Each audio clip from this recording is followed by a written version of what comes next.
Hello, my name is Splattercaster, and this is a brief tutorial on how to set up and use my tram car system.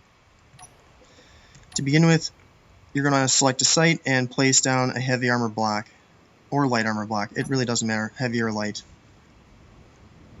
You're going to want grid align placement on so that your track is level with gravity, at least to begin with. This part that's level with gravity right here is going to be the midpoint, so we'll build off of that, and there will be some gravitational change across the length of the track due to the curvature of the planets, but we're not really going to worry about that for smaller tracks like this one that I'm about to show you. So we'll just simply place 100 blocks in each direction here, keep things simple. So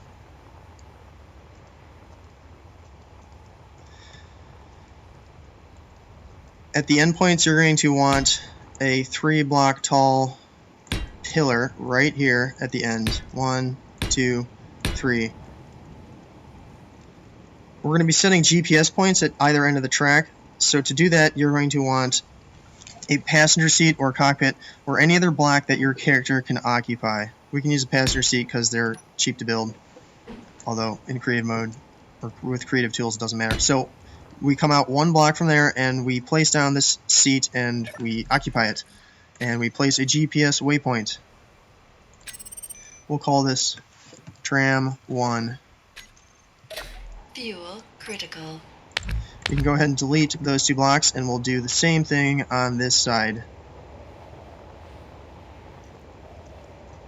We'll place a support pillar just for show here, and we will come up 3 blocks and out 1 block and place down our passenger seat.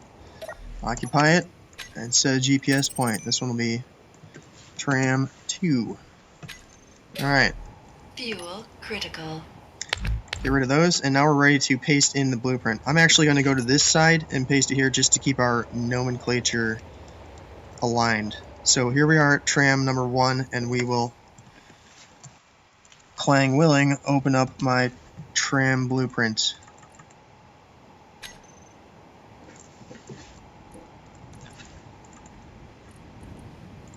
I'm honestly not sure why we still have to play this game, but here we are.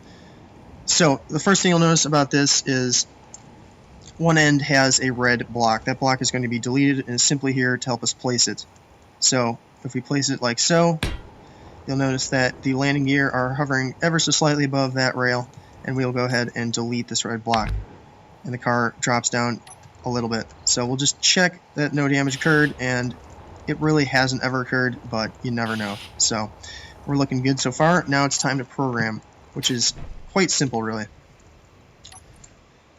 I should note that the remote control, there are 2 of them. The one that is on the red block that we delete is remote control the first, and the other one that's facing the opposite direction is remote control number 2. You're going to want to keep that in mind. So remote control the first is aligned currently with Tram 1. So we will go to the control panel and set the first remote control to Tram 1. Add. So now I should say waypoints Tram 1. The flight mode will be changed to 1 way, and that's all we have to do. So we'll do the same thing here with remote control number 2. We will set it to Tram 2, add, waypoints Tram 2, and flight mode 1 way.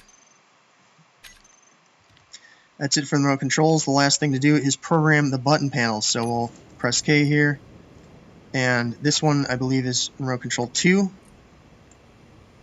And we're going to be setting autopilot on, not on-off, just on. And we'll do the same thing over here.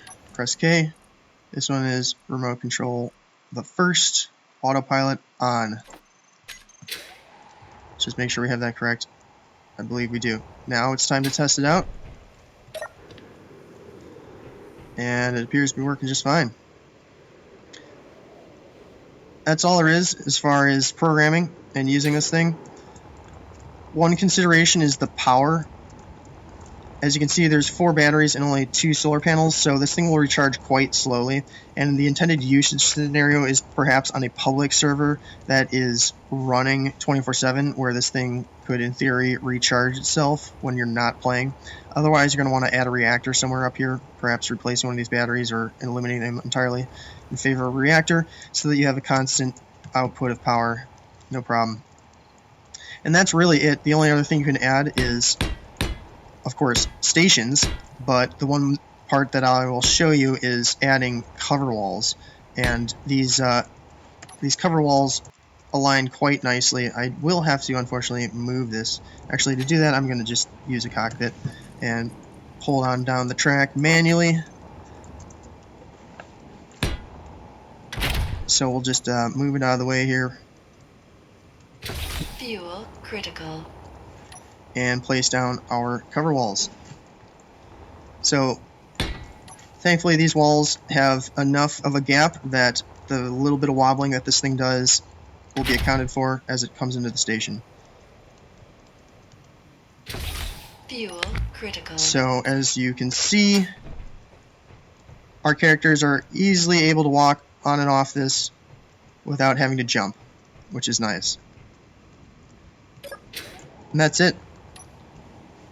This thing can take a slight incline in its track, and it currently does not really want to do corners. So we'll see about solving those problems in the future, and I may be making a version that is a space elevator sort of design, so that's coming up too. But for now, there you have it.